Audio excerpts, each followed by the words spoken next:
இவங்க மீனை பார்க்க கடலுக்கு போனாங்க, ஒன்னும் பிடிக்கல. இயேசுவை பார்த்தாங்க, மீனை பார்த்தாங்க. இயேசுவை பார்த்து அவரே காட்டி தருவார். வலதுபுறம் வலையை போடுங்கள். கடல்ல இருக்க நமக்கு தெரியாது, கரையில இருக்க அவருக்கு தெரியும். 200 முழ தூரத்தில் இருக்கிறாங்க. இந்த கரிநெருப்பு அவங்க பார்க்கல, இது பேசணும்னே நினைக்கல. ஆவியானவர் யாருக்கோ பேச வச்சிட்டு இருக்கிறார்.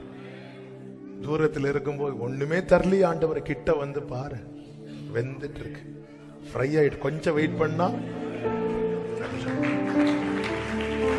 பக்கத்துல பார்த்து சொல்லுங்க, ரெடி ஆயிட்டு இருக்கு, ரெடி ஆயிட்டு இருக்கு.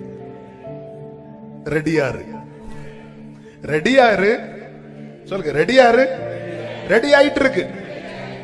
ஆமென், ஹல்லேலூயா. நாம் தளர்ந்து போகாதிருந்தா ஏற்ற காலத்தில் ஆரம்பம்.